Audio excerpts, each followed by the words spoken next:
ꯉꯁꯥꯏ ꯑꯩꯈꯣꯏꯅ ꯌꯦꯡꯉꯝꯕꯗꯣ ꯁꯤꯗ ꯏꯚꯤꯅꯤꯡ ꯁ꯭ꯇꯥꯔ ꯑꯃ ꯐꯣꯝ ꯇꯧꯔꯦ ꯃꯈꯥꯔꯣꯝꯗ ꯇꯥꯔꯛꯑꯅꯦꯅ ꯌꯦꯡꯉꯝꯕꯅꯤ ꯌꯥꯝ ꯁꯥꯡꯅ ꯇꯥꯔꯛꯑꯝꯗ꯭ꯔꯦ ꯈꯤꯖꯤꯛ ꯈꯛꯇꯪ ꯇꯥꯔꯛꯑꯝꯃꯤ ꯅꯠꯇ꯭ꯔꯥ ꯍꯥꯏꯗꯤ ꯕꯌꯥꯔꯁꯦ ꯉꯁꯤ ꯌꯥꯝ ꯏꯁꯇ꯭ꯔꯣꯡ ꯑꯣꯏꯅ ꯀꯥꯈꯠꯂꯛꯑꯦ ꯏꯟꯈꯠꯅꯕ ꯑꯗꯨꯝ ꯍꯣꯠꯅꯔ ꯂꯩ ꯕꯦꯡ ꯅꯤꯐꯇꯤꯁꯨ ꯁꯤꯁꯨ ꯀꯣ ꯅꯤꯐꯇꯤꯁꯦ ꯍꯥꯟꯅ ꯌꯦꯡꯃꯤꯟꯅꯁꯤꯀꯣ ꯅꯤꯐꯇꯤꯁꯦ ꯁꯤꯗ ꯉꯁꯥꯏꯒꯤ ꯁꯄ꯭ꯂꯥꯏ ꯖꯣꯟꯗꯨꯅꯦ ꯑꯁꯣꯝꯗꯒꯤ ꯁꯤꯗꯒꯤ ꯍꯥꯏꯒꯠꯂꯛꯑꯒꯗꯤ ꯑꯩꯈꯣꯏꯅ ꯌꯦꯡꯉꯝꯕꯗꯣ ꯁꯤꯗ ꯂꯩꯔꯤꯕ ꯔꯦꯠ ꯂꯥꯏꯟꯁꯤꯗ ꯐꯥꯔꯁ ꯇꯥꯔꯒꯦꯠ ꯊꯝꯕꯅꯤꯀꯣ ꯐꯥꯔꯁ ꯇꯥꯔꯒꯦꯠ ꯌꯧꯔꯝꯃꯦ ꯃꯊꯪꯒꯤꯁꯤꯗ ꯁꯦꯀꯦꯟ ꯇꯥꯔꯒꯦꯠ ꯊꯝꯕꯅꯤ ꯁꯦꯀꯦꯟ ꯇꯥꯔꯒꯦꯠꯁꯤ ꯌꯧꯕ ꯉꯝꯈꯤꯗꯔꯦ ꯁꯤꯗ ꯑꯗꯨꯝ ꯇꯠꯈ꯭ꯔꯦ ꯁꯤꯒꯤ ꯀꯣ ꯑꯗꯩ ꯑꯇꯣꯞꯄ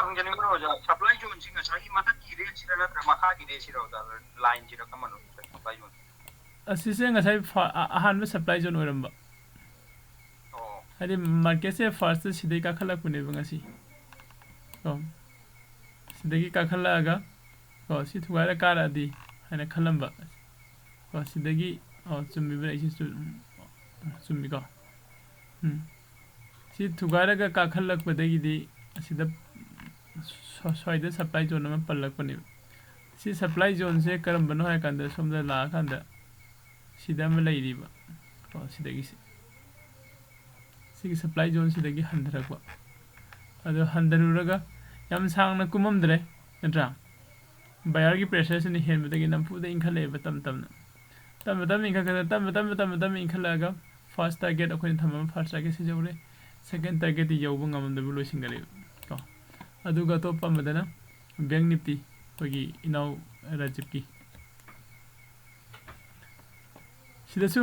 ꯆꯞ ꯃꯥꯟꯅꯩ ꯑꯩꯈꯣꯏꯅ ꯁꯤꯗ ꯁꯄ꯭ꯂꯥꯏ ꯖꯣꯟ ꯀꯩꯅꯣꯁꯤ ꯂꯩꯔꯦ ꯍꯥꯏꯅ ꯍꯥꯏꯗꯤ ꯉꯁꯤꯒꯤ ꯗꯦꯒꯤ ꯃꯣꯔꯅꯤꯡꯒꯤ ꯍꯥꯏꯗꯨꯅꯦꯕ ꯍꯥꯏꯁꯦ ꯊꯨꯒꯥꯏꯔꯒ ꯀꯥꯈꯠꯀꯦ ꯇꯧꯔꯨꯕꯗ ꯁꯤꯗ ꯃꯣꯔꯅꯤꯡ ꯏꯚꯤꯅꯤꯡ ꯁ꯭ꯇꯥꯔ ꯑꯃ ꯐꯣꯝ ꯇꯧꯁꯤꯜꯂꯛꯄꯅꯦꯕ ꯏꯚꯤꯅꯤꯡ ꯁ꯭ꯇꯥꯔꯁꯦ ꯐꯣꯝ ꯇꯧꯔꯦ ꯃꯈꯥꯔꯣꯝꯗ ꯍꯥꯏꯊꯔꯛꯑꯦ ꯀꯣ ꯁ꯭ꯋꯥꯏꯗ ꯔꯥꯖꯤꯞ ꯉꯁꯥꯏ ꯀꯩꯅꯣ ꯈꯔ ꯂꯧꯏ ꯍꯥꯏ ꯑꯗꯨꯒꯤ ꯃꯇꯨꯡꯗꯒꯤꯗꯤ ꯃꯥꯁꯦ ꯃꯈꯥꯔꯣꯝꯗ ꯏꯟꯊꯔꯛꯑꯒꯁꯨ ꯀꯨꯝꯕ ꯁꯨꯝ ꯉꯝꯗꯗꯅ ꯁꯨꯝ ꯇꯧꯔꯒ ꯂꯥꯁꯇ ꯐꯥꯏꯅꯦꯜꯗ ꯁꯤꯒꯤ ꯔꯦꯠ ꯂꯥꯏꯟꯁꯦ ꯁꯄ꯭ꯂꯥꯏ ꯖꯣꯟꯁꯦ ꯊꯨꯒꯥꯏꯔ ꯀꯥꯈꯔꯦꯕ ꯑꯩꯈꯣꯏ ꯐꯥꯔꯁ ꯇꯥꯔꯒꯦꯠ ꯑꯦꯆꯤꯞ ꯇꯧꯔꯝꯃꯦ ꯁꯦꯀꯦꯟ ꯇꯥꯔꯒꯦꯠꯁꯨ ꯑꯦꯆꯤꯞ ꯇꯧꯈꯤꯕ ꯀꯣ ꯑꯗꯨꯒ ꯁꯤꯗ ꯍꯧꯖꯤꯛ ꯁꯨꯃꯥꯏꯅ ꯂꯩꯈ꯭ꯔꯦ ꯑꯗꯨ ꯑꯩꯈꯣꯏꯅ ꯁꯤꯗ ꯇ꯭ꯔꯦꯠ ꯇꯧꯕ ꯃꯇꯝꯗ ꯉꯁꯤꯒꯤ ꯇꯣꯄꯤꯛꯁꯦ ꯑꯩꯅ ꯉꯁꯤꯒꯤ ꯇꯣꯄꯤꯛꯁꯦ ꯈꯜꯂꯛꯏꯁꯦ ꯑꯩꯈꯣꯏ ꯑꯅꯧꯕ ꯑꯉꯥꯡꯁꯤꯡ ꯅꯠꯇ꯭ꯔꯒ ꯍꯥꯟꯅ ꯂꯩꯔꯕꯁꯤꯡꯗ ꯇ꯭ꯔꯦꯟ ꯂꯥꯏꯟ ꯀꯃꯥꯏꯅ ꯌꯦꯛꯇꯣꯏꯅꯣ ꯍꯥꯏꯕꯀꯣ ꯑꯗꯨꯒ ꯆꯥꯔꯠꯀꯤ ꯄꯦꯇꯔꯟꯁꯤꯅ ꯀꯔꯤꯅꯣ ꯑꯗꯨꯒ ꯕ꯭ꯔꯤꯛꯑꯥꯎꯠ ꯇ꯭ꯔꯦꯗꯤꯡ ꯂꯩ ꯔꯤꯚꯔꯁꯟ ꯑꯦꯟ ꯗ ꯇꯦꯁꯇꯤꯡ ꯀꯣ ꯔꯤꯇꯦꯁ ꯇꯧꯔꯛꯄꯒꯤ ꯔꯤꯚꯔꯁꯟ ꯍꯥꯏꯕ ꯑꯃ ꯂꯩꯔꯦ ꯑꯗꯨꯒ ꯔꯤꯇꯦꯁꯇꯤꯡ ꯉꯁꯥꯏꯒꯤ ꯑꯩꯈꯣꯏ ꯕ꯭ꯔꯤꯛꯑꯥꯎꯠ ꯄꯤꯔꯨꯔꯒ ꯑꯃꯨꯛꯀ ꯍꯟꯖꯤꯜꯂꯛꯑꯒ ꯀꯥꯈꯠꯈꯤꯕꯒꯗꯣ ꯁꯤ ꯃꯇꯥꯡꯁꯤꯗ ꯑꯩꯈꯣꯏ ꯃꯌꯥꯝ ꯁꯤꯌꯥꯔꯤꯡ ꯇꯧꯃꯤꯟꯅꯔꯒ ꯍꯥꯏꯇꯥꯔꯦꯀꯣ ꯑꯗꯨꯒ ꯁꯨꯝ ꯌꯦꯡꯃꯤꯟꯅꯁꯤ ꯀꯣ ꯀꯔꯤꯝꯇ ꯍꯥꯏꯖꯅꯤꯡꯕꯅꯣ ꯑꯣꯖꯥ ꯍꯧꯖꯤꯛꯀꯤ ꯉꯁꯤꯒꯤ ꯀꯩꯅꯣ ꯇꯧꯔꯤꯕ ꯃꯥꯔꯀꯦꯠ ꯆꯠꯂꯤꯕ ꯐꯤꯕꯝꯗꯣ ꯑꯗꯨ ꯀꯔꯝꯍꯥꯏꯅ ꯀꯗꯥꯏꯗ ꯂꯩꯒꯗꯕꯅꯣ ꯀꯗꯥꯏꯗꯅ ꯀꯩꯅꯣ ꯇꯧꯒꯗꯧꯕꯅꯣ ꯆꯪꯒꯗꯧꯕꯅꯣ ꯀꯔꯝꯕꯗꯅ ꯁꯦꯜ ꯇꯧꯒꯗꯧꯕꯅꯣ ꯍꯥꯏꯗ ꯍꯥꯏꯐꯦꯠꯇꯪ ꯇꯥꯛꯄꯤꯕ ꯌꯥꯒꯗ꯭ꯔꯥ ꯌꯥꯅꯤ ꯀꯩꯅꯣꯁꯦ ꯑꯩ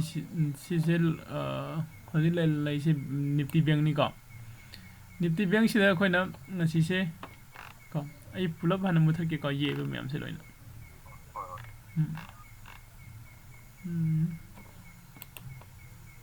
ꯀꯩꯅꯣ ꯗ꯭ꯔꯣꯌꯤꯡ ꯀꯩꯅꯣ ꯂꯩꯔꯝꯗꯩꯁꯦ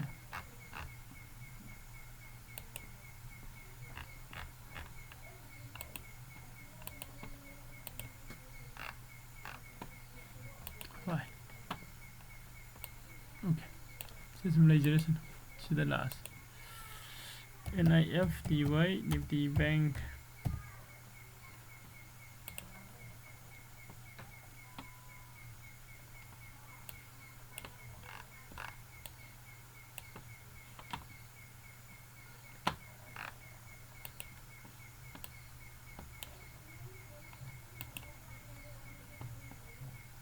ꯐꯥꯏꯅꯦꯟꯁꯇ ꯂꯥꯛꯑꯁꯤ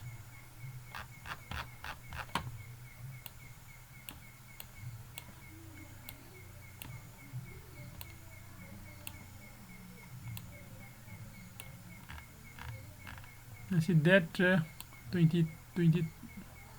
21 ꯀꯣ 21 ꯃꯥꯔꯀꯦꯠ ꯁꯤꯗꯒꯤꯅꯦꯕ ꯍꯧꯔꯤꯁꯤ 21 ꯃꯥꯔꯀꯦꯠ ꯉꯁꯤ ꯁꯤꯗꯒꯤ ꯍꯧꯈ꯭ꯔꯦ ꯅꯠꯇ꯭ꯔꯥ ꯑꯗꯨꯒ ꯐꯥꯔꯁ ꯃꯣꯔꯅꯤꯡ ꯃꯥꯒꯤ ꯁꯤꯗ सिदगी ओपन तौरगा हाइगलगा को सी जौरगा तारकपनि सिगी ताराइबा मफमसे कई कई लेगे जिंगसी को थुइदोंना कनो सु उबो फंगदे को ममांगी खरा कनो दि लई जोन को हारिबा सिगी मफम सिदगी तारकरे सोइददी अखोई एंट्री की कनो सि यंग जिंग दे को केंदन अहनबा आइदि अहनबा अमानी सिदे अदो तारे खलसी सोइबोक्सी अदुम एंट्री से जिंग दे दुबो मसाई सिदा फजन यंग तक मार्केट यम तप्पे ngasi नत्रा मार्केट यम तप्पे दुबसी जगह सिददी अखोई एंट्री लोबो याबगी चांसेस समदि पिगिबा बैंक निपीदा एना जिप चंगमगदरे चंगमदरे खंगदरे को सी मतम से आइदि मार्केट से सिदा हाइद्रे को हाइद्रे अदुगा मुक को सिगी मागी लैबा खोगी जोन मपा हाइतायन होइना ट्रेड तौर कांद सुम ड्राइंग तौर येंबो मफम को सिगी मफम सिबो तारक याय गायना खनबा मफम से सी चपचाना जौर कांद सिदा खोगी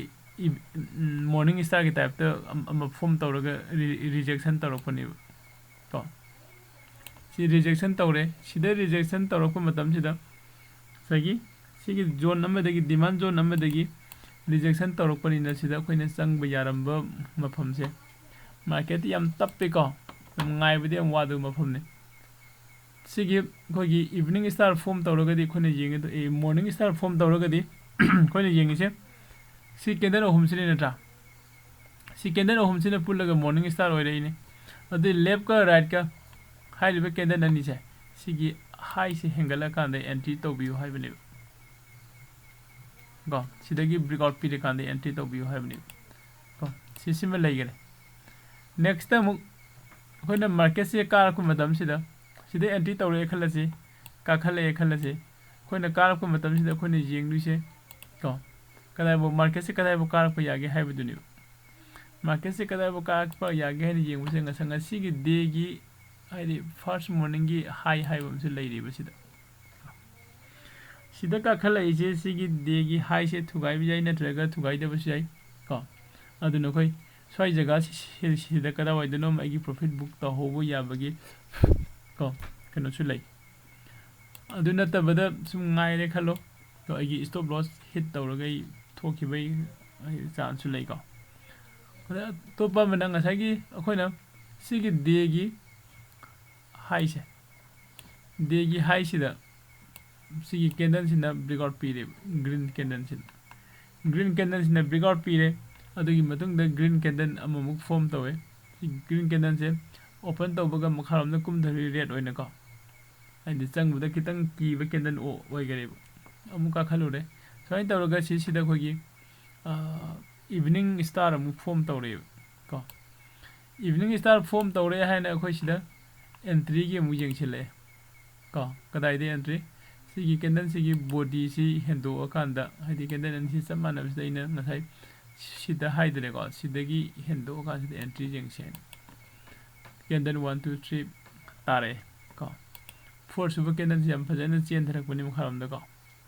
सी कैंडल आइदि नेक्स्ट कैंडल हम सुला के दरे खनबदा दम बायर की प्रेशर तुन मास इंख करे सिम लैगरे अदि मतुंग देइदि मार्केट से कुम कदरा आगा सुंगुम कुम खिदरे बदम को कुम खिदरे कदाइ दे लैगरे खा मासे मार्केट से रेंज में सेमगा लैथोखरे रेंज में हारिबसिगी रेंज से आई कनो सेम चाहलके को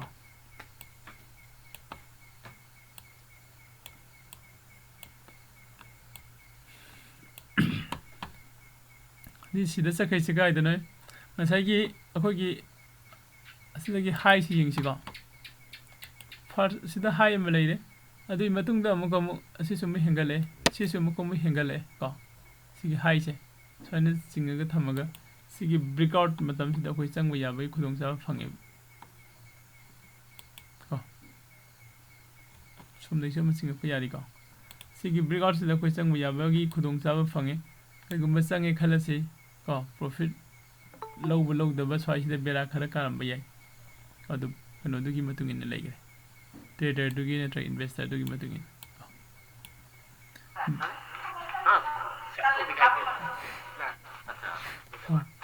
Oh, मैं मिड थमसिको क्वेश्चन हंगदोब नत्रगा शेयरिंग तौनिंगबा लेरगा दि दुम ऑन तौबिरो को साइन तौरगा बैंक निफ्टी से ngasi जाय खोइना येंगामिदो सिदा फर्स्ट टारगेट सेकंड टारगेट हाइना थनमिसिंग दो सोंगी कैंडल सिदगी येंगागु थमकबनी को सोंग कैंडल सिदा खोइ येंगागा सिदा खोइगी फर्स्ट टारगेट को अदुगा सिदा सेकंड टारगेट थनमबनी को अनिमक्से सुम फजन चटखरे दम सिसिम अदुगा सागे निफ्टी 50 की मुजेंगसी को निफ्टी 50 कमाइन तौइगे निफ्टी 50 दी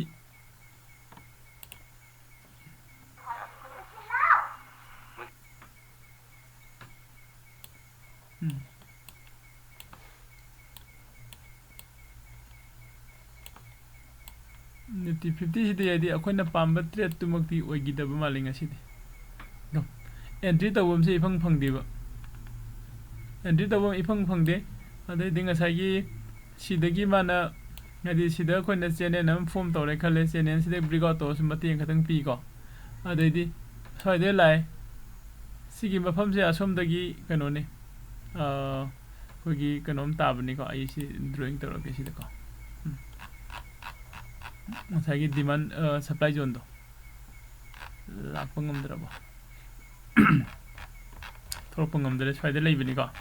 सप्लाई जोन दुने हाइरिबसिगी सप्लाई जोन सिदा लैरे हाइना ngasa कोई ट्रेड तौमिनबदा सिदा मॉर्निंग इवनिंग स्टार फॉर्म तौरेने सिदासु एंट्री गाइबनी एंट्री से सुम फजन फंगदन तोंगना गरे को अमु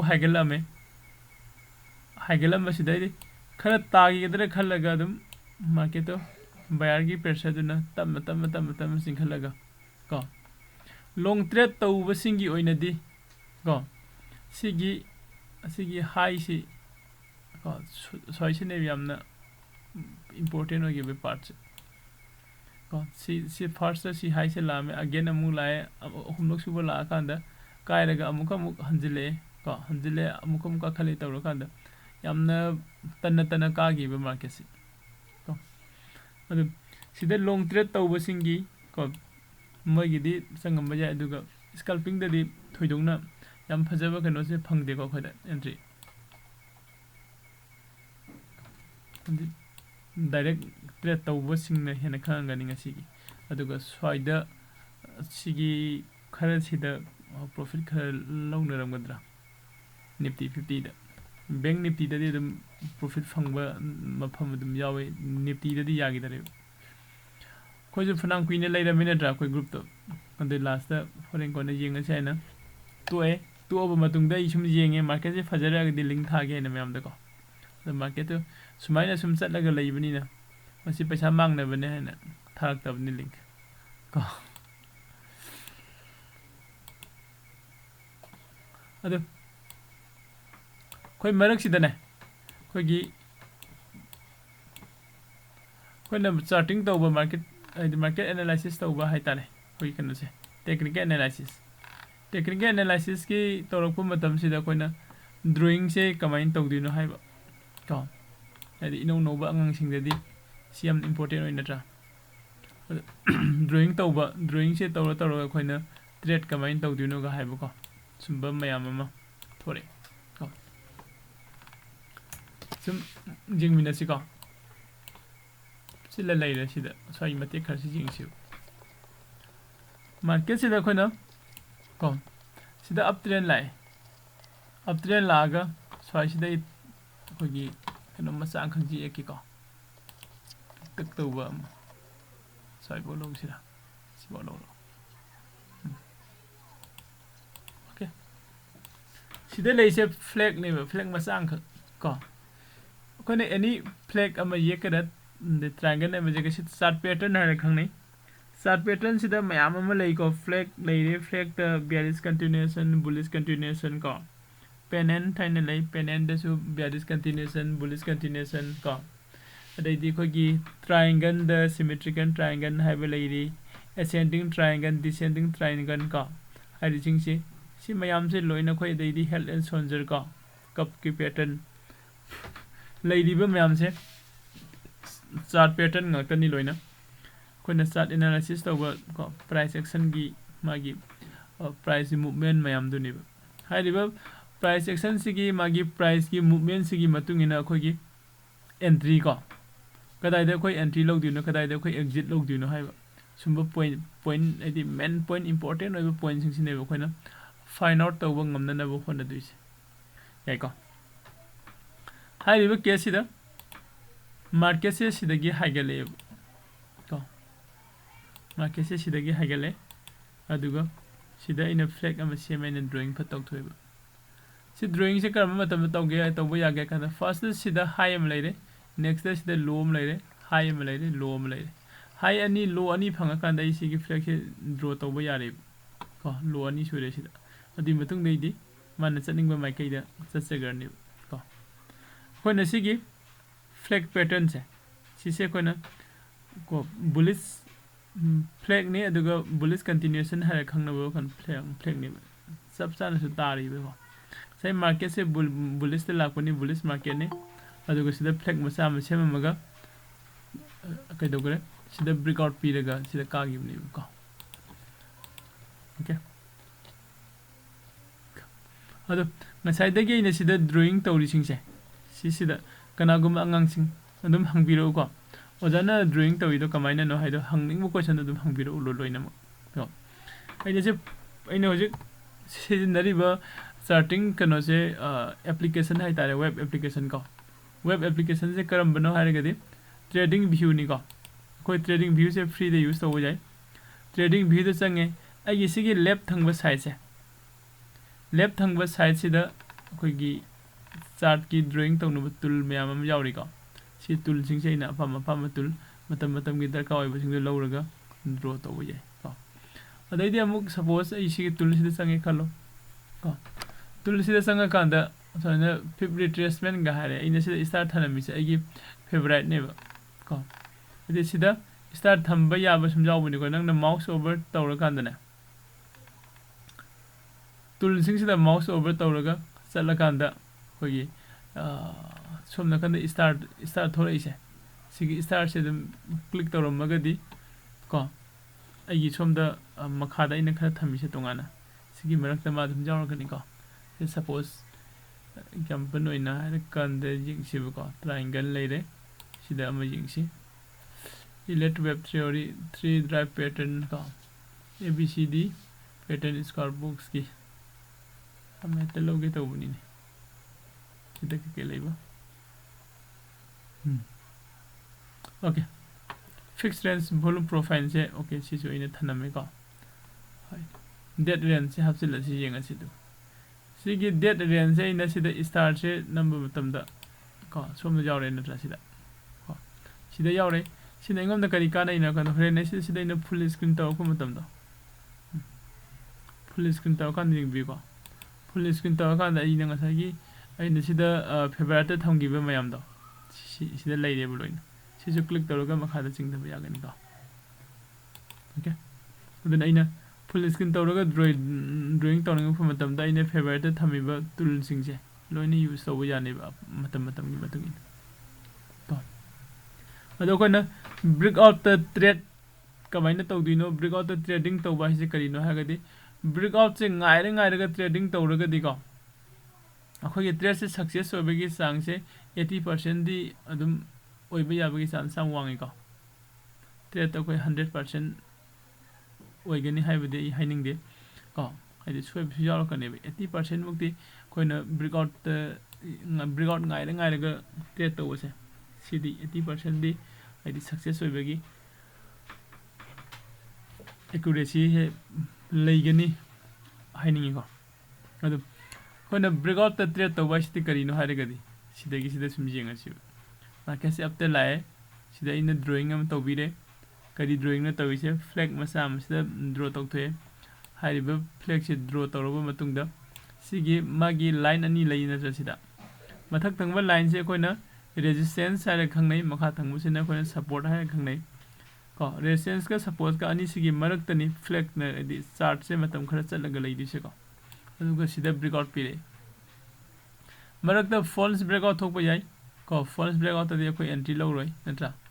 ꯐꯖꯅ ꯕ꯭ꯔꯦꯛꯑꯥꯎꯠ ꯄꯤꯍꯜꯂꯕ ꯃꯇꯨꯡꯗ ꯑꯩꯈꯣꯏ ꯑꯦꯟꯇ꯭ꯔꯤ ꯆꯪꯕ ꯌꯥꯏꯀꯣ ꯑꯗꯣ ꯐꯖꯅ ꯕ꯭ꯔꯦꯛꯑꯥꯎꯠ ꯄꯤꯕ ꯍꯥꯏꯁꯦ ꯁꯤꯒꯤ ꯀꯦꯟꯗꯜꯁꯦ ꯈꯤꯇꯪꯒ ꯆꯥꯎꯍꯜꯂꯛꯀꯦꯀꯣ ꯃꯌꯥꯝ ꯁꯤꯒꯤ ꯀꯦꯟꯗꯜꯁꯤꯗꯗꯤ ꯑꯩꯈꯣꯏ ꯕ꯭ꯔꯦꯛꯑꯥꯎꯠ ꯄꯤꯔꯦ ꯍꯥꯏꯅ ꯂꯧꯕ ꯌꯥꯔꯦꯕ ꯁꯤ ꯀꯦꯟꯗꯜꯁꯤꯗ ꯀꯣ ꯂꯧꯕ ꯌꯥꯕ ꯅꯠꯇꯦ ꯄꯤꯔꯕꯅꯦꯕ ꯕ꯭ꯔꯦꯛꯑꯥꯎꯠ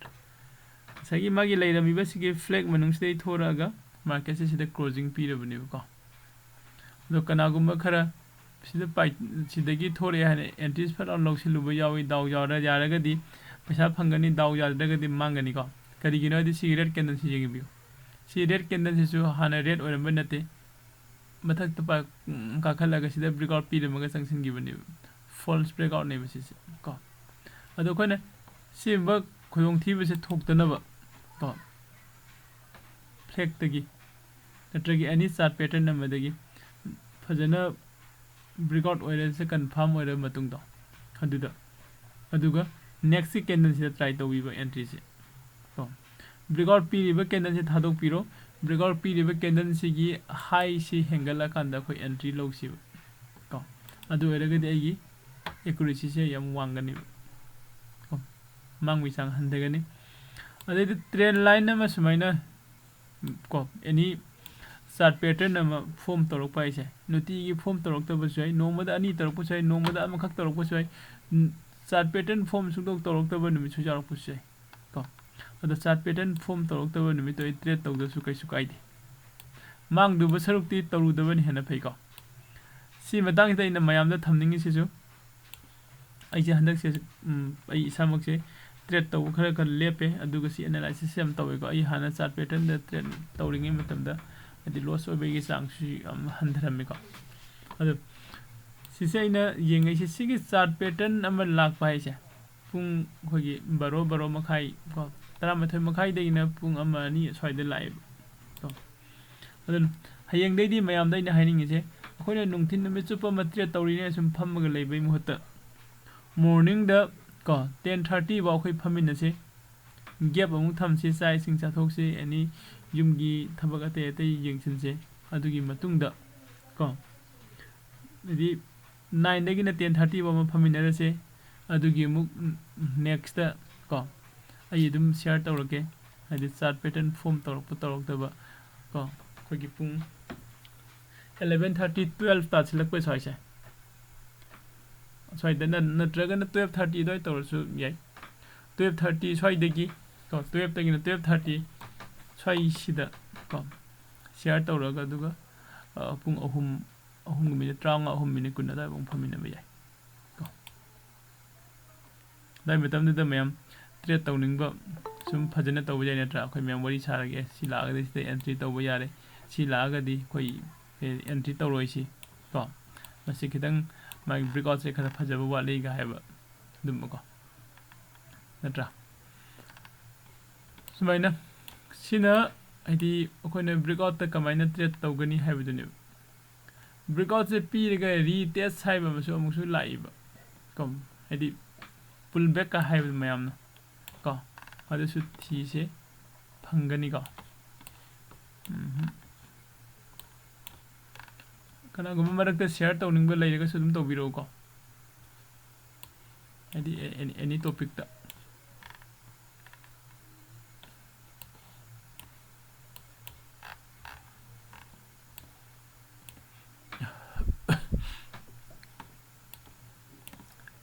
ꯔꯖꯤꯐ ꯀꯩꯀꯩ ꯍꯥꯏꯅꯤꯡꯕ ꯂꯩꯒꯦ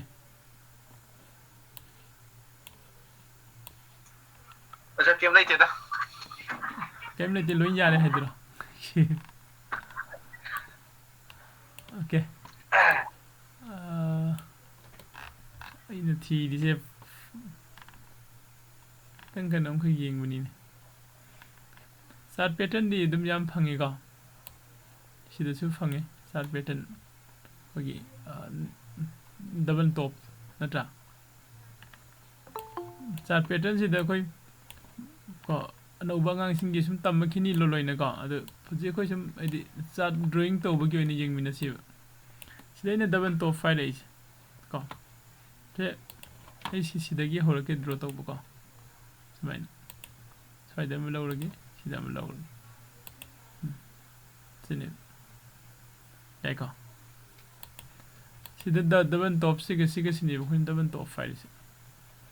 sigi double top se form tawragadi ko double top se form tawraga market sina makharom da hydra koine yengdu se kari no ay kanda asagi entry se sigi magi kano se low ko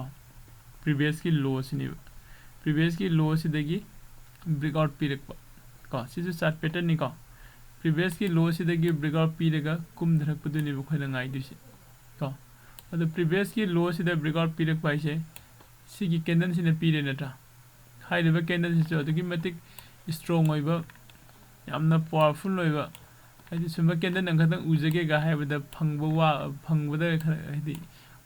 hadi ujage haibada waba chungtok thorak taba numi chu jawba candle ne bese leisi marubuju candle ne bearish marubuju ko sidu su yawre bearish marubuju next amuk sida asai kano se marubuju da hadi upper da mathak toba makha da oidabu ko sigi bearish marubuju candle sina si breakout period ko yam strong oina tara abne mase adu simak tara ga sida so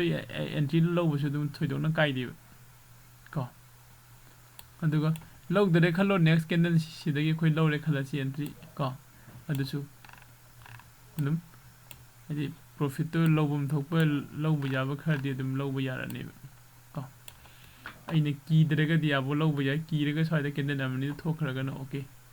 ko hano khona chart ki pattern mayam am lai di ko हाइरिबा chart की pattern सिंगसे सिदा कोई trade तौबा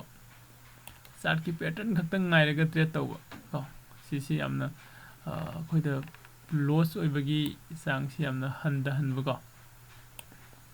कोइ trading की strategy समनि हाइनिंग याने को सम क्वेश्चन गुम हंगनिंग बा कना गुम लेरसु दम हाइबिरो को आंसर तो आई खतना पिरक तबसै कोई ग्रुप से मैम यावरीबने को senior ma'am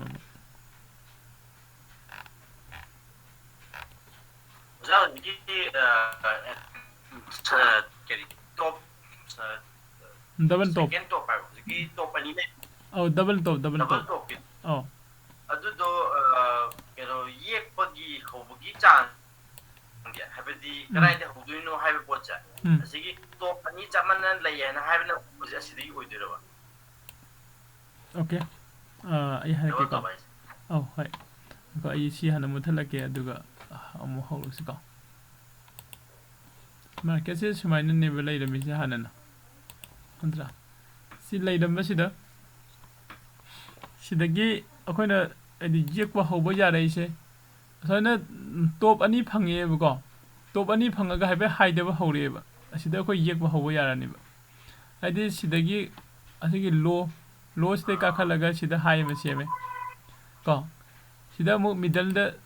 center da low ma seme maga mu ka kare sida gi top ani sureba top ani suraga sigi high dra ko matam se a jawro kan na ta ba high dra ko matam sida ko hapet guess ta wai wari ni ko sidi kai gumbo horen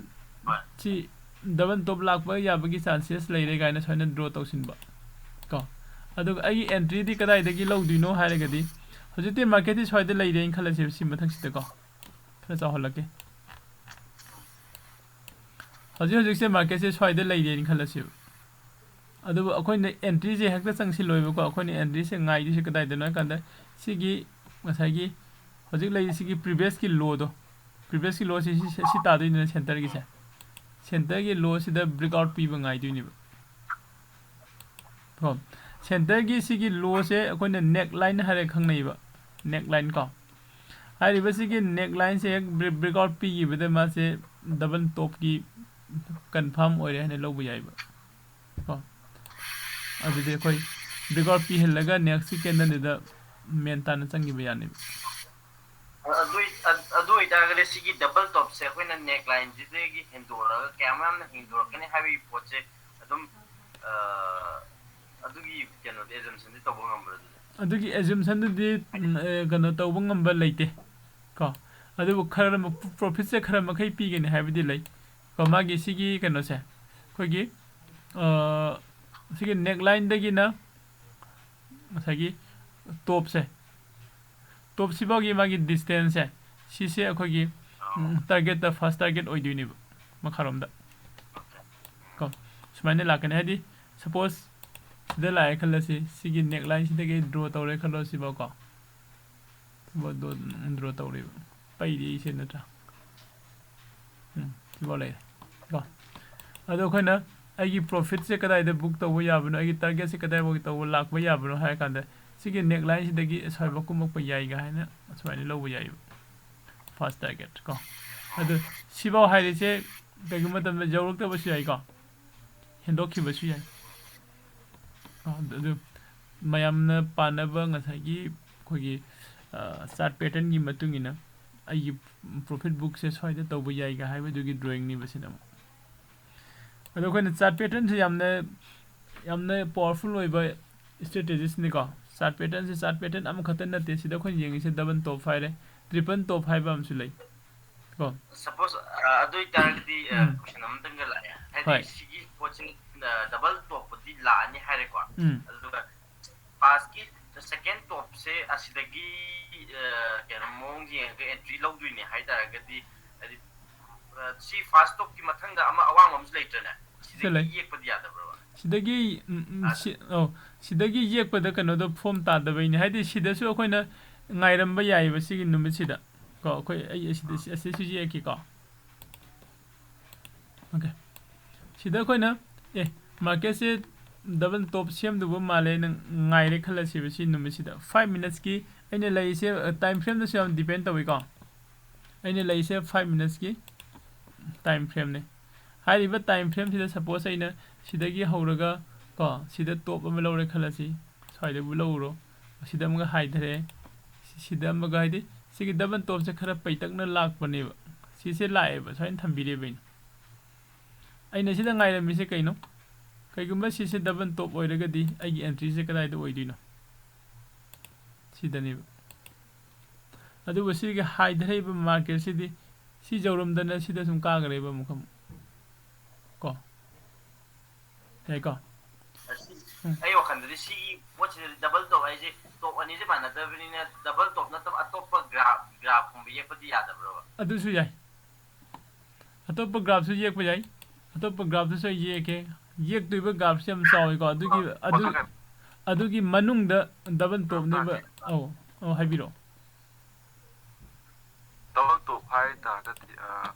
ꯃꯊꯛꯀꯤ ꯑꯋꯥꯡꯕ ꯑꯅꯤꯁꯦ ꯃꯥꯟꯅꯒꯗ꯭ꯔꯥ ꯅꯠꯇ꯭ꯔꯣ ꯑꯗꯨꯝ ꯆꯥꯎꯔꯛꯅ ꯃꯥꯟꯅꯗ꯭ꯔꯁꯨ ꯌꯥꯏ ꯍꯥꯏꯗꯤ ꯃꯥꯁꯦ ꯁ꯭ꯂꯥꯏꯠꯂꯤ different ꯑꯣꯏꯕ ꯌꯥꯏꯀꯣ ꯈꯤꯇꯪꯈꯛ ꯍꯥꯏꯗꯤ ꯑꯩꯈꯣꯏꯅ ꯑꯦꯝ ꯏꯔꯀꯥꯟꯗ ꯄꯩꯅ ꯏꯕ ꯃꯤꯁꯨ ꯌꯥꯎꯋꯤꯗꯅ ꯑꯗꯨꯒꯤ ꯇꯥꯏꯞꯇ ꯄꯩꯇꯛꯅ ꯇꯥꯕꯁꯨ ꯑꯗꯨꯝ ꯌꯥꯏ ꯇꯧꯕꯗꯤ ꯃꯥꯒꯤ ꯁꯤꯒꯤ ꯀꯩꯅꯣꯁꯦ ꯅꯦꯛ ꯂꯥꯏꯟꯁꯤꯅꯦꯕ ꯑꯩꯈꯣꯏꯅ ꯃꯦꯟ ꯑꯣꯏꯅ ꯏꯝꯄꯣꯔꯇꯦꯟ ꯑꯩꯒꯤ ꯑꯦꯟꯇ꯭री ꯄꯣꯏꯟ ꯌꯦꯡꯗꯣꯏꯁꯦ ꯉꯁꯥꯏꯒꯤ ꯏꯅꯥꯎꯅ ꯍꯪꯈꯤꯕ ꯀꯩꯅꯣꯗꯣ ꯗꯕꯜ ꯇꯣꯞ ꯅꯠꯇ꯭ꯔꯁꯨ ꯌꯦꯛꯄ ꯌꯥꯗꯕ ꯍꯥꯏꯗꯣ ꯌꯥꯏꯀꯣ ꯌꯦꯛꯄ ꯌꯥꯏ ꯌꯦꯛꯄꯁꯤꯗ ꯑꯩꯈꯣꯏꯅ ꯁꯨꯃꯥꯏꯅ ꯌꯦꯛꯑꯦ ꯈꯜꯂꯁꯦꯕ ꯑꯩ ꯁ꯭ꯋꯥꯏꯗꯒꯤ ꯑꯗꯨꯝ ꯂꯧꯔꯒꯦ ꯆꯥꯎꯔꯥꯛꯄꯀꯣ ꯑꯩꯈꯣꯏ ꯂꯣ ꯑꯅꯤ ꯍꯥꯏ ꯑꯅꯤ ꯐꯪꯅꯅꯕ ꯍꯣꯠꯅꯔꯀꯥꯟꯗ ꯑꯅꯤꯁꯦ ꯂꯧꯁꯤꯜꯂꯦ ꯈꯜꯂꯣ ꯅꯠꯇ꯭ꯔꯒ ꯁꯤꯗꯒꯤ ꯀꯣ ꯁꯤꯃ ꯂꯥꯛꯑꯦ ꯐꯥꯔꯁꯇ ꯁꯤ ꯂꯥꯛꯑꯦ ꯀꯣ ꯁꯤ ꯂꯥꯛꯑꯀꯥꯟꯗ ꯁꯤꯅꯦꯕ ꯂꯥꯛꯏꯁꯦ खितंग सेमदोक सेमदो पूरा कनो नट्रसु नट्रा स्वाइबावसि ये थम्मे खलो सी जेग थम्मे अदु मार्केट सिदी अपलोम द लाकपने अपलोम द लाकांद सिदा खोगी कनो की टाइप द सिमेट्रिकल ट्रायंगल अम फॉर्म तौरे नि लोअरशिप को सिमेट्रिकल ट्रायंगल अम फॉर्म तौरे नि लौरे अदु मार्केट से अखोने खलिसे ओके दुइताइदे अब मथकलोम द कागिबे याय हेने खलम्मे को मथकलोम द कागिबे याय हेने खल्ले मथकलोम दसु काखल्ले मार्केट से ब्रेकआउट से मथक त पीरे बसिदा पीद्रा ब्रेकआउट से पीरे हम फजब कैंडल ग्रीन अचौबम द ब्रेकआउट पीरे अदुगा मुक सिदा मुक को अखोसि एंट्री तौबो यारेने चंगसिले खलसे ग्रीन सिदा नेक्स्ट रेड लाए को स्वाइदा इगी लॉस ओइबो होरपे को नेक्स्ट ग्रीन नमु लाए सिंखलमे प्रॉफिट खतंग उरम बजाई अई वखन खलिसे कदम दनो मार्केट से ओके स्वाइसिदा ngahang जी तौरमगा मथत काखिबे याय हेने खलबसु याय अदु याम थाजदना मार्केट से सिदा हंधरेब को ओके सिसिदा खोइना मु येंग बुजाइ से कइनो कांदा सोम नकन द लेफ्ट साइड द येंग बिउ बदुम सि ब्रेकआउट पीरगसु अगी लेफ्ट साइड सिदा सिगी लेफ्ट साइड से ख्वाइदगी नकनब हाई अमा सोइदना कनो लेरंगनी को सिदगी हाई से लेफ्ट साइड सिदा सिदा यम नकनबदा हाई अमा अखोगी सिदा लेरिबा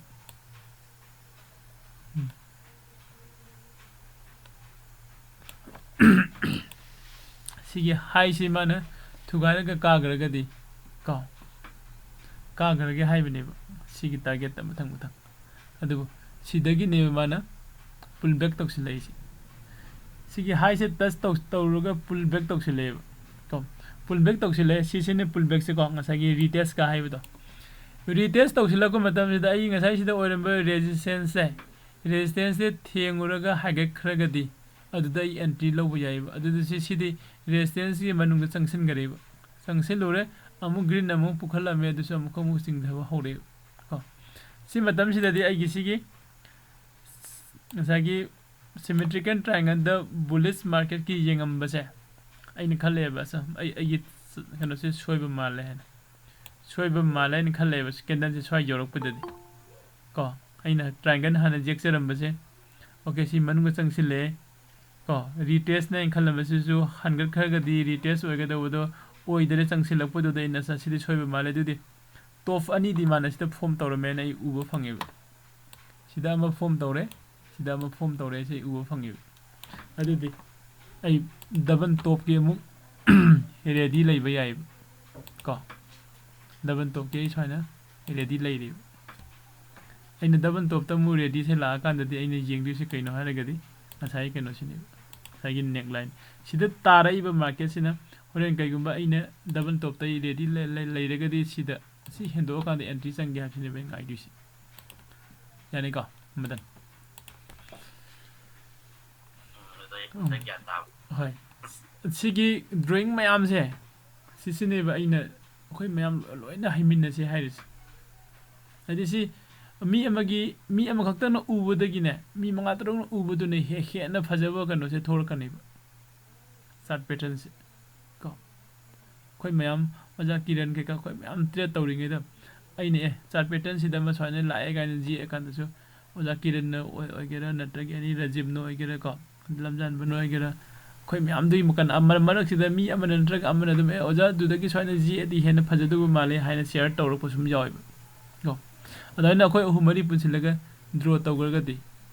को हाइदि सोइबि चांसेस सु याम नेमे ngसागी सिगी आइना ngसिगी सिगी हौरैबा बुलिश को ngसागी सिमेट्रिकल ट्रायंगल द बुलिश कंटिन्यूएशन की कनो से सिदा सुम येंगा लेगा मथता कारखिनी ने सोइदै एंट्री तौरगसु कारखिनी सुम ngai लैरुदे ai फजन लॉस ओइगिनि सिन मिसे कदाय बोनो लॉस ओइदुदि हम सांगरे को अदुबो सिसे loss ओइदनबा ngasa aina sida symmetrical triangle bullish market jingam basida breakout piruraga hanjillai se pull back tawsilakpa sida magi pull back tawraga sigi resistance sida touch tawramaga haigat khiba sida blue green am haigalai se sida si green sina haigalakpa se suppose sidagi mana breakout pire ko sida breakout pire sida mukamu pull back tawraga sida haigat pa haurai se si haigalakpa sida haigalaga ko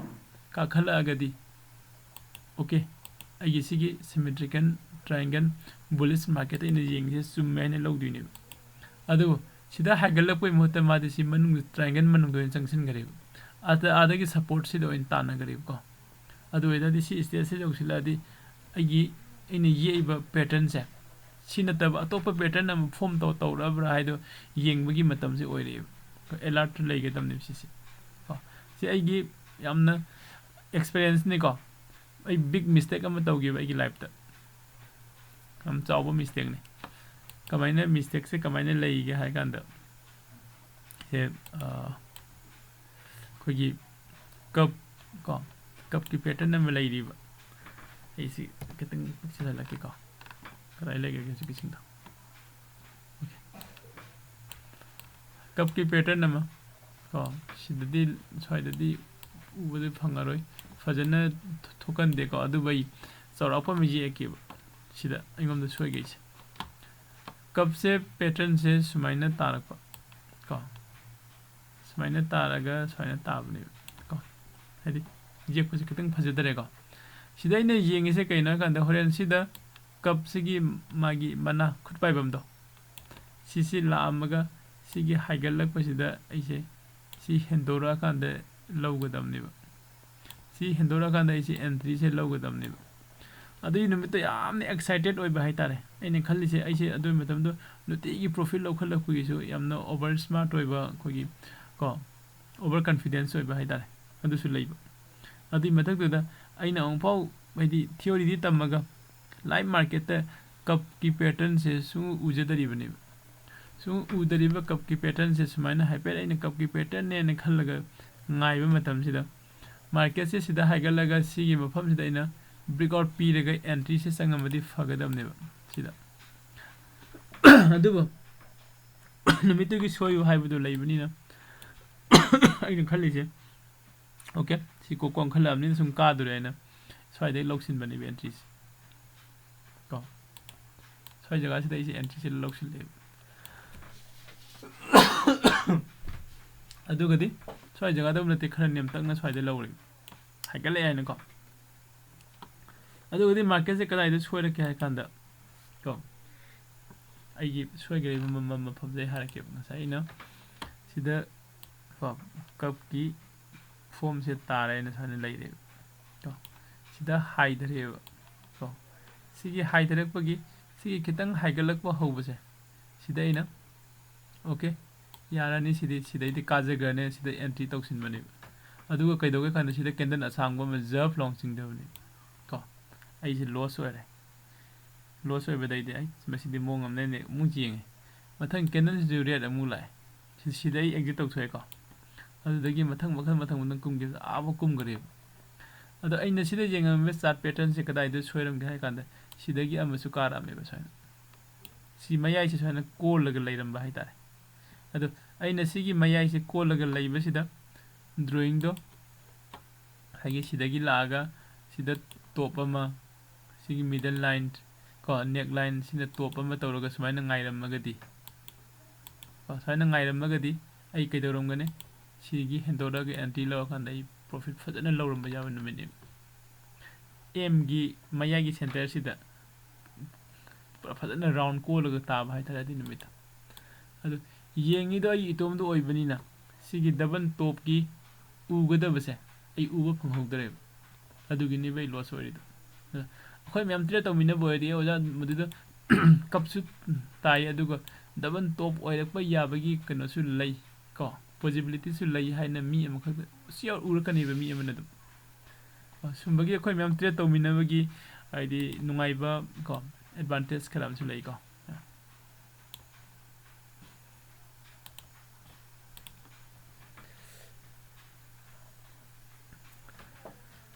okay kana question lei ba natraga sharing tawning ba sharing to minase punna sa minase sharing and caring hai bada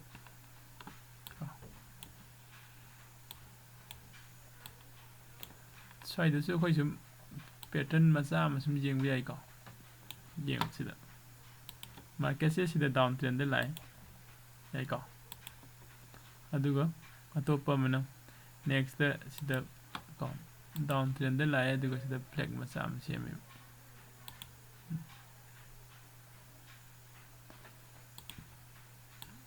sam se me khare ne phajane yek bayani ko si se me si sida lai se kaino flag ne bearish continuation hai bane bearish ta lai ba market se flag se lai ga bearish ta continuation to gi bai chances se yamna wang na lai hai ba kano ne ba pi rei se signal ko si chart pattern si gi matungin ado koina sida entry se kadai de logdino si gi lai ba flag si gi breakout period ba matungda mafam chana entry changaga di khoi siba profit lo ya bai khudong sa ba phangi ka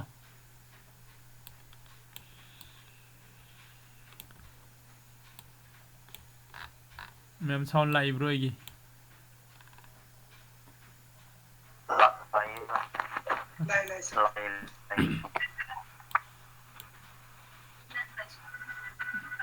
ꯑꯗꯣ ꯑꯩꯈꯣꯏꯅ trade ꯇꯧꯕ ꯃꯇꯝꯗ ꯍꯦꯛꯇ red candle ꯑꯃ ꯍꯦꯛꯇ ꯎꯔꯒ ꯍꯦꯛꯇ ꯆꯣꯡꯁꯤꯟꯕ ꯑꯗꯩꯗꯤ ꯒ꯭ꯔꯤꯟ ꯀꯦꯟꯗꯜ ꯐꯖꯕ ꯑꯃ ꯎꯔꯁꯨ ꯍꯦꯛꯇ ꯆꯣꯡꯁꯤꯟꯕꯀꯣ ꯃꯁꯤꯒꯤ ꯍꯦꯕꯤꯠꯁꯤꯃ ꯑꯩꯅ ꯍꯥꯏꯁꯦ ꯑꯩꯈꯣꯏ ꯂꯣꯏꯅꯃꯛ ꯇꯧꯋꯦ ꯍꯥꯏꯕ ꯅꯠꯇꯦ ꯃꯁꯤꯃ ꯊꯥꯗꯣꯛꯈꯤꯕ ꯌꯥꯝ ꯐꯩ ꯃꯁꯤ ꯊꯥꯗꯣꯛꯇ꯭ꯔꯒꯗꯤ ꯃꯥꯡꯕꯒꯤ ꯆꯥꯟꯁꯦ ꯁꯨꯝ ꯍꯦꯟꯒꯠꯂꯛꯀꯅꯤ ꯁ꯭ꯇꯣꯛ ꯃꯥꯔꯀꯦꯠꯁꯤꯗ ꯑꯩꯈꯣꯏꯅ ꯁꯤꯗ ꯀꯩꯗ ꯇ꯭ꯔꯦꯠ ꯇꯧꯕꯗꯗꯤꯀꯣ ꯍꯧꯖꯤꯛ ꯃꯗꯟ ꯍꯣꯏ ꯄꯩꯁꯥ ꯃꯥꯡꯈꯤꯔꯣꯏꯀꯣ ꯍꯌꯦꯡ ꯀꯩꯒꯨꯝꯕ ꯉꯁꯥꯏꯒꯤ ꯑꯩꯅ ꯁꯤꯗ ꯍꯥꯏꯔꯤꯕ ꯃꯌꯥꯝꯁꯦ ꯍꯧꯖꯤꯛ ꯉꯥꯎꯈꯤꯅꯦꯕ ꯀꯔꯤꯅꯣ ꯑꯣꯖꯥꯅ ꯍꯥꯏꯔꯤꯁꯤꯡꯁꯦ ꯀꯗꯥꯏꯗꯅꯣ ꯀꯃꯥꯏꯅꯅꯣ ꯍꯥꯏꯅ ꯍꯌꯦꯡ ꯑꯩꯈꯣꯏꯅ ꯑꯣꯞꯁꯟꯗ ꯅꯦꯀꯦꯠꯇ ꯇ꯭ꯔꯦꯠ ꯇꯧꯔꯛꯄ ꯃꯇꯝꯗ ꯀꯣ ꯑꯣꯞꯁꯟꯗ ꯅꯦꯀꯦꯠꯇ ꯇ꯭ꯔꯦꯠ ꯇꯧꯔꯛꯄ ꯃꯇꯝꯗꯗꯤ ꯍꯥꯏꯔꯤꯕ ꯀꯩꯅꯣꯁꯤ ꯂꯥꯛꯀꯅꯤꯕ ꯀꯣ ꯁꯤꯗ ꯑꯃꯁꯨ ꯌꯦꯡꯁꯤꯀꯣ ꯃꯗꯟ ꯁꯤꯗ ꯑꯩꯅ ꯐꯥꯔꯁ ꯇꯣꯞ ꯂꯩꯔꯦ ꯀꯣ ꯍꯥꯏꯊꯔꯝꯃꯦ ꯁꯦꯀꯦꯟ ꯇꯣꯞ ꯂꯩꯔꯦ ꯍꯥꯏꯊꯔꯦꯕ ꯁꯤꯗ ꯌꯦꯡꯗꯣꯏꯁꯦ ꯀꯩꯅꯣ ꯑꯣꯀꯦ ꯁ꯭ꯋꯥꯏꯁꯤꯗ ꯗꯕꯜ ꯇꯣꯞ ꯂꯥꯛꯇꯣꯔꯦ ꯍꯥꯏꯕꯁꯤꯅꯦ ꯗꯕꯜ ꯇꯣꯞ ꯂꯥꯛꯀꯗꯧꯔꯦ ꯍꯥꯏꯅ ꯑꯩꯅ ꯁꯤꯗ ꯉꯥꯏꯔꯒ ꯂꯩꯔꯦꯕ sida ꯑꯩꯅ sida ꯗꯕꯜ ꯇꯣꯞ ꯂꯥꯛꯇꯣꯔꯦꯅ ꯉꯥꯏꯔꯒ ꯂꯩꯔꯒꯗꯤ ꯑꯩꯁꯦ ꯂꯣꯁ ꯑꯣꯏꯔꯣꯏꯗꯩꯅꯤꯀꯣ ꯀꯩꯒꯤꯅꯣ ꯍꯥꯏꯕꯗ ꯃꯥꯔꯀꯦꯠꯁꯦ ꯌꯧꯔꯝꯗꯔꯦꯕ ꯀꯅꯥꯒꯨꯝꯕ ꯃꯤ ꯑꯃꯅ ꯑꯃꯨꯛ ꯁꯤꯗ ꯗꯕꯜ ꯇꯣꯞ ꯂꯥꯛꯇꯧꯔꯦꯅ ꯁ꯭ꯋꯥꯏꯗꯒꯤ ꯑꯦꯟꯇ꯭ꯔꯤ ꯇꯧꯁꯤꯜꯂꯨꯔꯦ ꯈꯜꯂꯁꯦꯕ ओके अब मानद्रो मोंगसो सॉरी एंट्री तौसिलुरे खल्लसी सुम तौरगा अगेन टॉप अमु सेमगरे ट्रिपल टॉप सेमगरे सिददी मा लॉस होय चांसेस am वांगे अददागन एम जे इरा मतुंग सी लाइन जे म्याम दिना दरका होय सी am दरका होय नेक लाइन खोइन सी नेक लाइन है खंगनेबको सिगी नेक लाइन से हेक सिदे हेक ब्रेकआउट पीद्रिबे मखैगी एंट्री सुंगलो लोबीदब ओके ओके हां हंगेनिंगा बनी मसिदे ब्रेकआउट पीरे कांद चप चाना लोगदमने खोइ एंट्री पॉइंट्स अदुना खोइना राइट एंट्री राइट एग्जिट हाइ रहिसे इराइ लाइबो कनो वर्ड ngakतने राइट एंट्री राइट एग्जिट मसि आइनसु हंजिन हाइसे कइगिनो हाइदि खोइना स्टॉक मार्केट ता नत्रगा फॉरेक्स ता नत्रगा डेरिवेटिव मार्केट ता नत्रगा कमोडिटी मार्केट ता खो ट्रेड तरोको मतमदो ख्वाइदगी इंपोर्टेंट होइबा पार्ट इंपोर्टेंट होइबा को पॉइंट हाइतारेने सी करिनो हाइगदी राइट एंट्री राइट एग्जिट सिने अदु राइट एंट्री से पुथोंनबो होनबा हेने एक्यूरेसी वांगबा मफम मतम पुथोंनबो होनबा सिना अखोइगी थबकनिबा हाइरिबा सिगी अखोइगी थबक से अइना ngasi नोंमनि तौरगा था मनि तौरगा हेक्ता यारोइबा मतम सांग संगनि को अइना ओके सवाइदे एंट्री फंगे हाइरगसु अदुदगी हेने बेटर होइबसे पुथोंनबो होनरकपदने अखोइना स्ट्रेटेजी साइना मयाम अमा थोरैसे ए सिदा स्वाइन तौरगदि सिदा संगदि स्वाइन तौइ सिदा स्वाइन सि स्वाइ यौरदि सिदा संग यारे गा हाइबको कनागुम खना कैंडल अनि अहुम साइना फॉर्म लागदि सिदा एंट्री तंग संग याइ गा हाइना मखन को स्ट्रेटेजी से हयंग मयाम अमा थेंगनरखिनि इमानबा अमना अमा हजिलकनि ओजा अमना अमा हजिलकनि को हाइरिबा मयाम से अखोइना कैदोगन हाइ कांदा मतम दुगी ओइना सिननबा याबा मखै हाना बैक टेस्टिंग तौरगा सिननगनि को डायरेक्ट हेक्ट पैसा थादरहोइदब सिननबा यादबा आइदि अखोइना ए सिमदि कानादो मानदे खनबदु तोकथोकपा ए कानादो माले हे मसिमदि हाइबदुना फजना टेस्ट तौरगा अदुगा पाइ को क्वेश्चन अमगने असिगी इबजे यामना एक्सपर्ट ओरगसु मु अतोपा दि न्यूज़ के थारक मतमदा कनो यामना तोगिबा दि हाइ तोगिबा काइन लेदुनबा अदुगा दि मरि सोइंग लेना दब्रा कमाइतो टेक्निकल एनालिसिस से न्यूज़ ना यामना बेड न्यूज़ लाकबा अदैदि खोगी से यामना हंदकी लान मति अम लेरमबदो अदुगुंबा अदैदि am khanghodana thorokpa khoi corona gumba sumbase sidadi technical analysis ka mawa lagde pungchai chai duini nang technical analysis kam kana roi du oh technical analysis se yamna adi yingko swai matam se kari matam nom oirangani yung chart se kamain chat ki yingo nong mai chart se amta samna dei su ubra swai da muk da wi sida muka khale se swai matam se lan matam oirangani khan buda चार ऐसे swine चतुब नतेब उसिक पाइबदौना मतेंग नोमगी पाइ लैरिसे ꯃꯁꯤꯗ ꯑꯩꯈꯣꯏ technical analysis ꯑꯝꯇ ꯆꯪꯗꯕ ꯃꯇꯝꯅꯦꯕ ꯑꯩꯈꯣꯏꯅ chart ꯍꯥꯏꯔꯒꯗꯤ ꯉꯁꯥꯏꯒꯤ ꯌꯥꯝ ꯐꯖꯕ ꯃꯇꯝ ꯄꯨꯊꯣꯛꯁꯤꯀꯣ 15 minutes ꯂꯥꯛꯀꯦ ꯈꯤꯇꯪ ꯅꯨꯡꯉꯥꯏꯅꯕ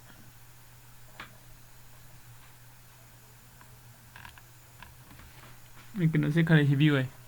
ꯏꯟꯇ꯭ꯔꯥꯗꯦꯁꯦ ꯀꯩꯅꯣꯁꯦ ꯀꯔꯤꯕ ꯇ꯭ꯔꯦꯗꯤꯡ ꯚ꯭ꯌू ꯁꯤꯗ ꯌꯦꯡꯉꯁꯨ ꯌꯥꯔꯝꯒꯅꯤ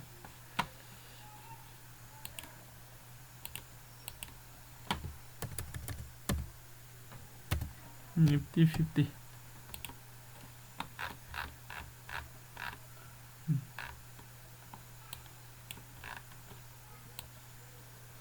ꯁ꯭ꯋꯥꯏꯗ ꯇꯧꯔꯤꯕ ꯆꯥꯔꯠ ꯈꯨꯆꯠꯁꯤ ꯌꯦꯡꯉꯨꯀꯣ ꯑꯃꯨꯛꯀ ꯄꯥꯏꯈꯠꯂꯨꯔꯦ ꯁꯤꯗ ꯃꯇꯦꯛ ꯑꯃꯨꯛ ꯅꯣꯡꯉꯥꯜꯂꯒ ꯑꯗ ꯃꯈꯥꯗ ꯑꯃꯨꯛ ꯅꯣꯡꯉꯥꯜꯂꯒ ꯈꯪꯀꯥ ꯀꯥꯈꯠꯂꯦ ꯑꯗꯩ ꯀꯤꯛ ꯇꯧꯔꯒ ꯁꯤꯅꯤꯕ ꯂꯩꯁꯤ ꯂꯣꯏꯅ ꯁꯤꯁꯤꯗ ꯑꯩꯈꯣꯏ ꯇꯦꯛꯅꯤꯀꯦꯜ ꯑꯦꯅꯥꯂꯥꯏꯁꯤꯁ ꯇꯧꯕ ꯑꯃ ꯈꯪꯉꯣꯏꯕ ꯀꯗꯥꯏꯗ ꯑꯣꯄꯟꯅꯣ ꯀꯗꯥꯏꯗ ꯀ꯭ꯂꯣꯁꯅꯣ ꯃꯦꯟ ꯃꯥꯟ ꯇꯥꯗꯕꯤꯅꯦꯕ ꯀꯣ ꯆꯥꯔꯠ ꯍꯥꯏꯔꯒꯗꯤ ꯁꯤꯗ ꯂꯥꯛꯏꯁꯤ ꯀꯟꯇꯤꯅ꯭ꯌꯨ ꯊꯪꯅꯔꯒ ꯗꯦꯠ ꯁ꯭ꯋꯥꯏꯗꯒꯤ ꯍꯥꯏꯔꯣ ꯀꯣ ꯗꯦꯠ 2ꯒꯤ ꯁ꯭ꯋꯥꯏꯗꯒꯤ ꯃꯥꯔꯀꯦꯠꯁꯦ ꯃꯊꯛꯂꯣꯝꯗ ꯀꯥꯈꯠꯂꯨꯔꯦ ꯅꯠꯇ꯭ꯔꯥ ꯑꯗꯩ ꯃꯈꯥꯔꯣꯝꯗ ꯇꯞꯅ ꯍꯥꯏꯗꯔꯦ ꯍꯥꯏꯗꯤ ꯆꯥꯔꯠꯁꯦ ꯑꯃꯒ ꯁꯨꯝ ꯁꯝꯅꯔꯒ ꯑꯗꯨꯝ ꯂꯥꯛꯇ꯭ꯔꯣ ꯐꯖꯅ ꯒꯦꯞ ꯑꯞ ꯆꯠꯈ꯭ꯔꯒꯁꯨ ꯐꯣꯝ ꯇꯥꯅ मागी ꯁꯦꯝꯐꯝ ꯊꯣꯛꯄ ꯁꯦꯝꯃꯒ ꯂꯥꯛꯏꯕ ꯀꯣ ꯑꯗꯣ ꯁ꯭ꯋꯥꯏꯗ ꯇꯧꯔꯤꯁꯤ ꯌꯦꯡꯉꯣ ꯁꯤꯗ ꯀꯥꯈꯠꯈ꯭ꯔꯦ ꯈꯪꯀꯥ ꯇꯥꯈꯤꯕꯅꯤ ꯁꯤꯗ ꯑꯃꯨꯛ ꯑꯗꯩ ꯁꯤꯗ ꯑꯃꯨꯛ ꯇꯥꯈ꯭ꯔꯦ ꯃꯦꯟ ꯃꯥꯟ ꯇꯥꯗꯅꯈꯩ ꯑꯗꯨꯒ ꯁ꯭ꯋꯥꯏꯗ ꯑꯃꯨꯛ ꯈꯪꯂꯦ ꯑꯃꯨꯛ ꯀꯥꯈꯠ ꯀꯣꯛ ꯉꯥꯎꯏ ꯅꯠꯇ꯭ꯔꯥ ꯁꯤ ꯁꯨꯝ ꯂꯥꯛꯄꯁꯤꯗ ꯁꯤꯗ ꯀꯩꯅꯣꯝꯁꯨ ꯊꯦꯡꯅꯕ ꯃꯥꯜꯂꯦ ꯑꯩꯅ ꯈꯟꯕꯗ ꯑꯩꯈꯣꯏꯒꯤ ꯑꯩꯈꯣꯏꯅ ꯗꯕꯜ ꯇꯣꯞ ꯍꯥꯏꯅ ꯎꯕꯗꯣ ꯑꯗꯨꯃꯥꯏꯅ ꯗꯕꯜ ꯕꯣꯇꯝ ꯍꯥꯏꯅꯁꯨ ꯂꯩꯀꯣ ꯕꯣꯇꯝ ꯑꯅꯤ ꯑꯣꯏꯕ ꯑꯗꯨ ꯍꯥꯏꯔꯤꯕ ꯗꯕꯜ ꯕꯣꯇꯝꯁꯤꯁꯨ ꯑꯩꯈꯣꯏ ꯁꯤꯗ ꯗ꯭ꯔꯣ ꯇꯧꯕ ꯌꯥꯅꯦꯅ ꯈꯜꯂꯦ ꯁꯨꯃꯥꯏꯅ ꯁꯤꯗꯒꯤ ꯍꯧꯔꯒ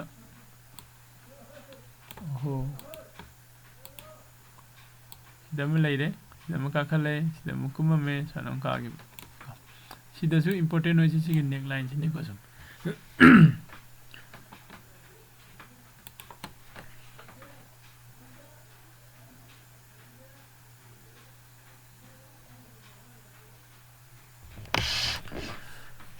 ओके अदो चांग आपसे क्या मुक्ति मशीन वेराइटीज ऑफ क्राफ्ट क्या चार्ट पैटर्न से मैंने हेन इम्पोर्टेंट होना हाइदी यामना पामना हाइदी यामना मोस्ट कनो से हाइ तारे पॉपुलर हाइ तारे को यूज तौब से डबल टॉप फ्लेयर ने ट्रिपल टॉप फ्लेयर अदुगा डबल बॉटम ट्रिपल बॉटम अदैदी कगी हेड शोल्डर दा अनी में लेरे अदैदी फ्लैग दा अनी में लेरने कदी पेनेंट अनी में लेरने अदैदी ascending triangle descending triangle लेरे को अदी मतुंग दा symmetrical triangle दा अनी लाने को अदैदी कनोगा rising का falling का अदुदा अनी में लेरे around 14-15 अदा मुक्ति ले हाइदी मयामनि हेन सिजनबदा Adani लेरंगनि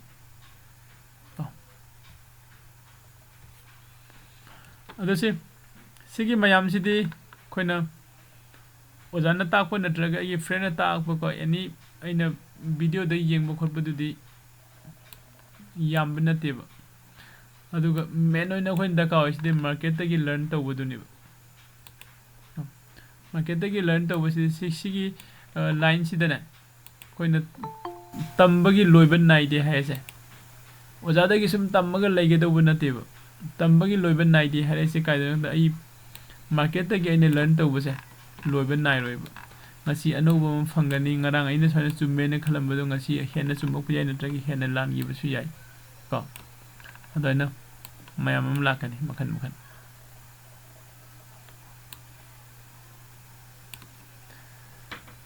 okay kaza nan nama haji ye da du to khani mata du mati ka me ba arma karambana odam maming da habiro ne sun han hayi base nam ko tan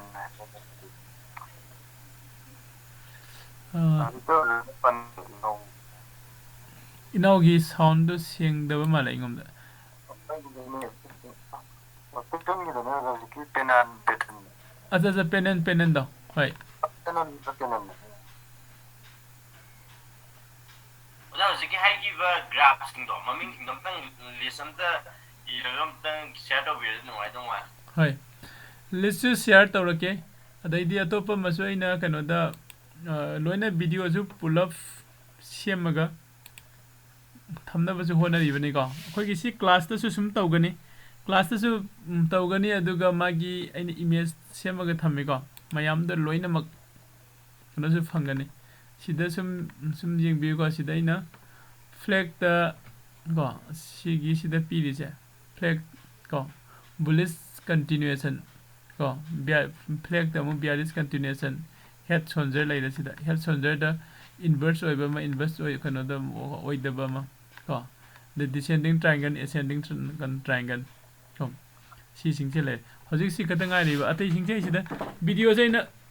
mix तौसिनदनने अदु यामना आइदि कोगी professional trader आइदि YouTuber सिंगना video same कांदा minute अहु मरिदे लोसिनबा याबा video तो सुम कोइथोगा चिंगा मतम संगनबदो अदाइना संगनदबनि को सिदा जुमनो युरंगने video से मिनिट अहु मरी मंगा निपान मापन को सी चांगदनि सेमैदो मक लोइना वीडियो सेमदसु आइना द लैपटॉप दगा हाना सेमगा सेमदोक सेमजिन तौरगा अपलोड तौब नतेको डायरेक्ट यूट्यूब ता लाइव ता दम लागा मी येंगदबा इदुम सेमबनेबा वीडियो कइगिनो आगदि लैपटॉप दाइना सेमबसे अपलोड तौबदा हम कुइन चंगिबा को हजे अखोई डिस्कशन तौमिनरिबा मैम से रिकॉर्डिंग तौरिको पुलप सी आइदि हायें कनागुम्बा मनमको हंगकनी ओजा नान दे 21 गिदो आई कनो ता होदरे को अदो यूट्यूब ता हाबगा थमगदि हंगक्तेबा को अदो नसागी 1 hour मुक सांगको डिस्कशन से यूट्यूब ता हाबगलकबदि याम कुइन चांगे अपलोड तौबदा को अदो सिदा नसागी मसा टॉपिक अमम खक्तंग फ्लैग द बियारिस कंटिन्यूएशन हेल्थ सोल्जर गाइनेशन तुंगा लाइदिसे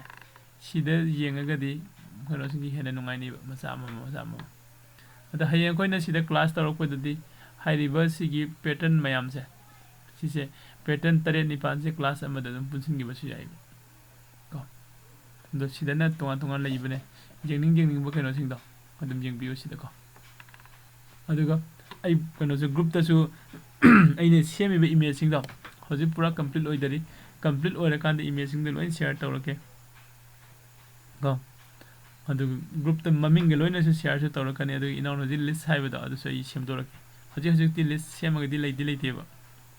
सेमके अदुगा इदुम शेयर तौरके